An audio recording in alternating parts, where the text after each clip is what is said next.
3 summers ago, I woke up and I was completely insane. I'd been married for 18 years and I thought, I gotta go. I told my husband. He was a little shocked. He's a good guy, we just were not good together. And I moved out in less than 2 weeks. I was 45, I got an apartment, I bought a Camaro. I have been driving a Nissan Versa for about 7 years. But after I moved out, I woke up one morning and I was like, oh, I need a muscle car. So then I bought a muscle car. A couple of months after I left, I was out to dinner with a friend of mine at a local restaurant, and we were discussing dating and how young I could go. So we determined that 25 would be the lowest that I could go, because under that it would be kind of disgusting. And so she sees this guy who's a waiter at the restaurant, and she's like, oh, that guy's kind of cute, and he looks like he's older than 25. So because I was completely insane, I'm like, hey, you, come over here. So he comes over because he has to, because he works there.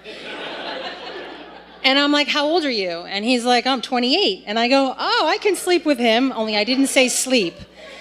And he laughs.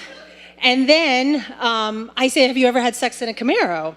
So we joke around a little bit. I give him my phone number. I go home. I go to sleep because I'm 45 and I'm tired. He calls me at like 11. I'm like, who is this? He's like, oh, it's Mark from the restaurant. I'm like, oh, you called me. That's awesome.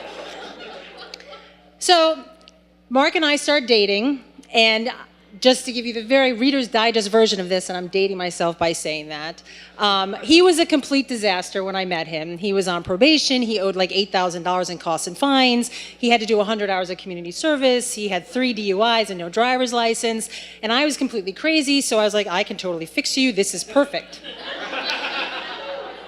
So, to tell you the story of our relationship would take too much time, but suffice it to say the first year was a little bit difficult. There was some fighting, I threw him out, he left, there was some crying. But after about a year and a half or so, things calmed down. And so one day he says to me, we need to get a dog. I'm like, no, we don't. I'm like, well, you and I, we can barely take care of ourselves. What are we gonna do with the dog? They smell, they're disgusting, they're always trying to French kiss you. I hate dogs, I don't want a dog. No, we need to get a dog. So we go through the whole process of getting a dog. We find some dog in like Alabama, and they drive it up here. We go and get it in the middle of the night in Carlisle at some truck stop. And we name her Foxy, and she's like 8 pounds, and she's like this little terrier thing, and she's absolutely adorable.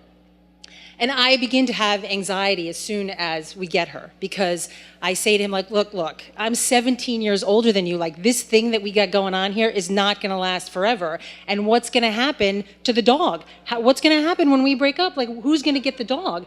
And he's like, well, I'm going to get the dog. I'm like, no, you're not going to get the dog. I'm going to get the dog. I paid for the fucking dog. I'm going to get the dog. So my sister thinks it's funny because I hated dogs, and now all of a sudden I'm completely obsessed with Foxy, and I love her. So, fast forward to this summer, and Mark and I, we very amicably split up. And he is now attending college in another state. And it was very difficult for me, but it was a very good thing for him and a good thing for me as well. And as we're leading up to this breakup, knowing that he's moving and so forth, we're still living together and everything, and I'm having these anxiety attacks about the dog, and I keep thinking, she's gonna miss him so much, like what's gonna happen? And then I start thinking about, like, what if I start dating someone and then she loves that person more than she loves Mark? Like, how terrible will that be? And I'm calling my sister, I'm like crying, sobbing over this. And she's like, that's called transference. And you're just doing that because you're worried that you're gonna fall in love with somebody and feel like you're betraying Mark, and has nothing to do with the dog. And I'm like, what are you, like a therapist or something? Like, stop psychoanalyzing me. I'm worried about the dog. Like, what about the dog? And she's like, the dog is not even gonna remember Mark. She's not even gonna care about him. So I'm like, all right, are you sure about this? So Mark has since left, and Foxy seems to be completely fine, and she doesn't seem to miss him at all. But I am still always worried about it. But even though I was worried about getting the dog and worried about what would happen when he left, she really is the greatest gift that he ever gave me. And I'm very happy we got her.